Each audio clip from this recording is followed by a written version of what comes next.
Anémone avait du vague à l'âme. Elle qui du matin au soir laissait courir son aiguille sur la toile de chanvre ou de lin pour fabriquer des voiles, se savait prédestinée à ce rude métier puisque son prénom venait du grec anémos, le vent. Enfant, elle était une véritable tornade, allant en tous sens, dotée d'une énergie folle.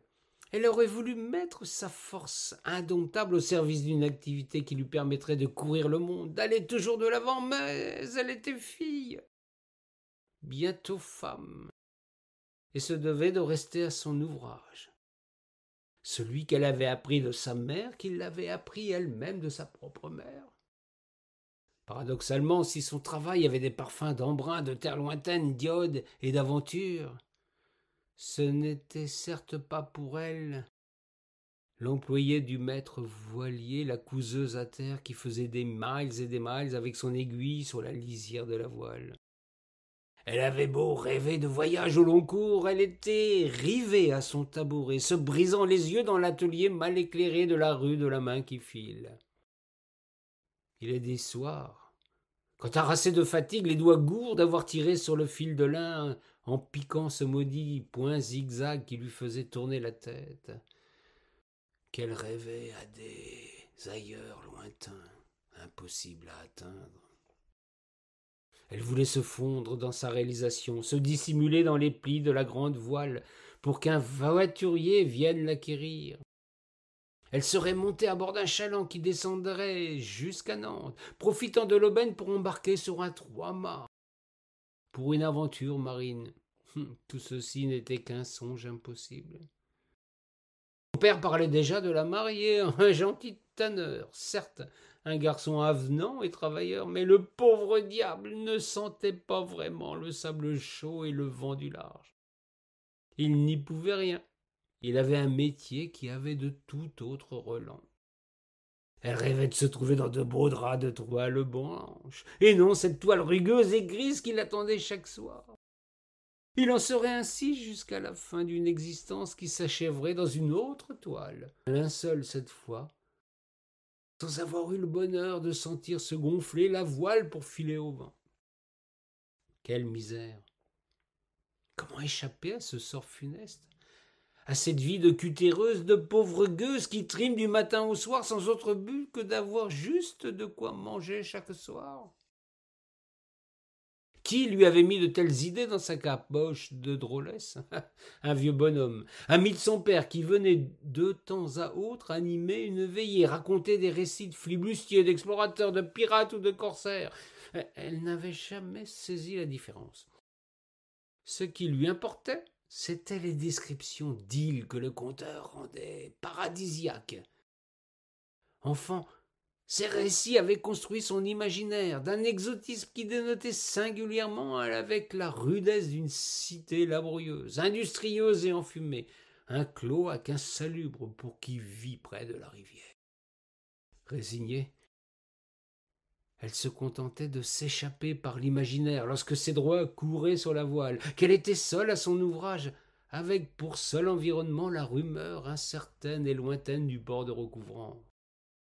Elle croyait encore à sa bonne étoile, celle qui dévirait de sa route ce bien trop brave tanneur pour mettre à sa place un aventurier au grand cœur, aux souliers ailés. Elle se l'imaginait grand, blond, carré d'épaules et de visage, les yeux clairs et la voix grave. C'est ainsi que depuis les récits du raconteur, elle s'était dressé le portrait robot de son véritable et impossible amoureux. Aussi, ce jour-là, quand entra dans l'atelier un marin buriné, certes, mais plus voûté que gaillard, le cheveu rare et la voix aigrillarde, le regard noir, mais d'une incroyable vivacité, elle se dit que ce petit homme n'était pas celui qu'elle attendait. C'est souvent sur un malentendu qu'un destin peut dévier de sa direction initiale. L'homme venait non pas acheter une voile, ou plus sûrement en commander une. Chaque pièce réclamait des caractéristiques et des cotes spécifiques à l'embarcation où elle allait se poser. Non, il venait sans honte déboucher le personnel, car il avait besoin d'un maître voilier à son bord, quand, arrivé à Nantes, il embarquerait sur un formidable galion qui partait explorer le vaste monde. Il voulait absolument un spécialiste de l'aiguille et de la voile.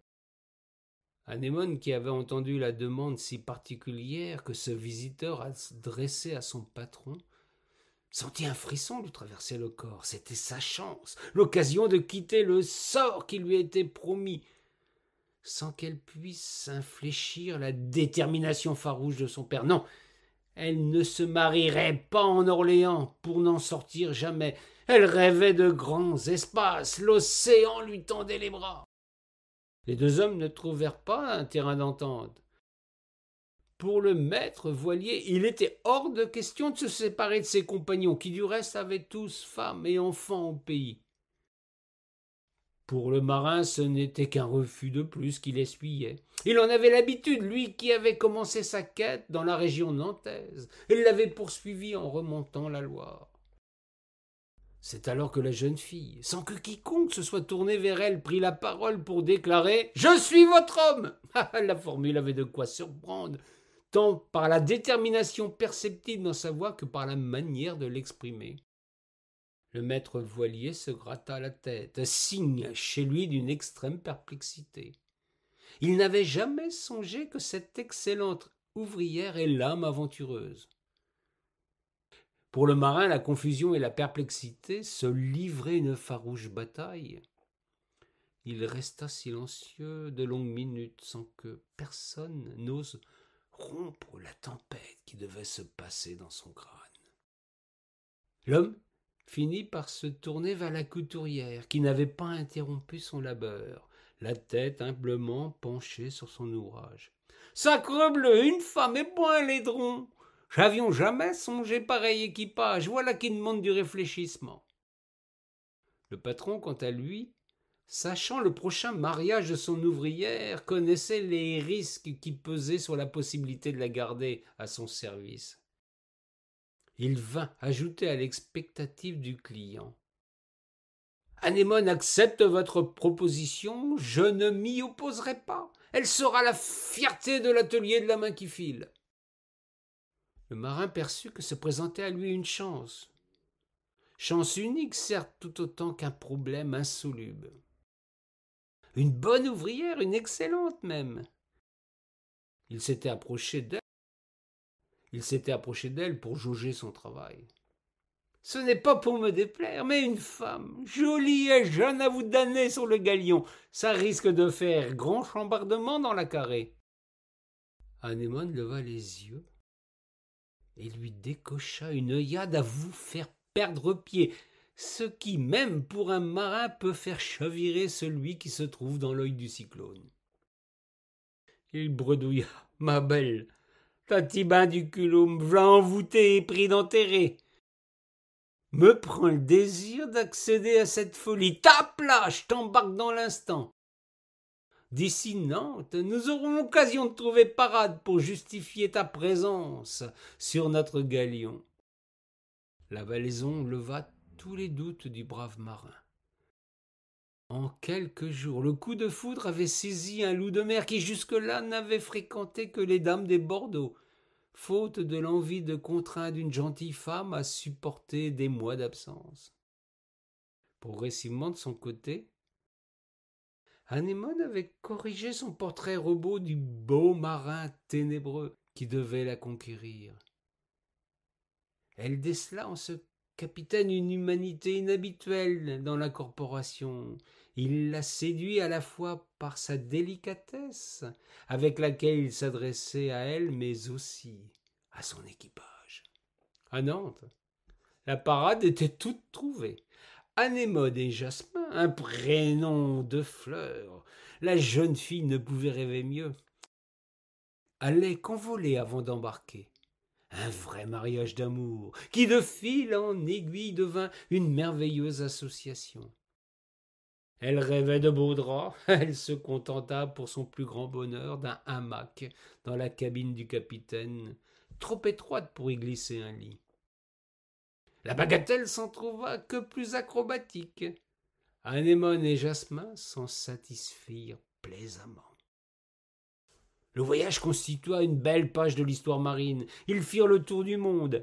Anémone joua de l'aiguille, après chaque tempête, avec grande dextérité. Durant 3 années, le gagnant explora le vaste globe sans essuyer le plus petit coup de tabac entre ces deux-là. Quand ils débarquèrent à Nantes, au terme de cette longue expédition, la nature reprit ses droits. Anémone attendait un bel événement de son Jasmin. Ils vécurent heureux et eurent quelques enfants lors de rares retours à terre. Ainsi va la vie des couples au long cours, le plus difficile étant de trouver une famille d'accueil de confiance pour des rejetons qu'ils ne voyaient guère grandir.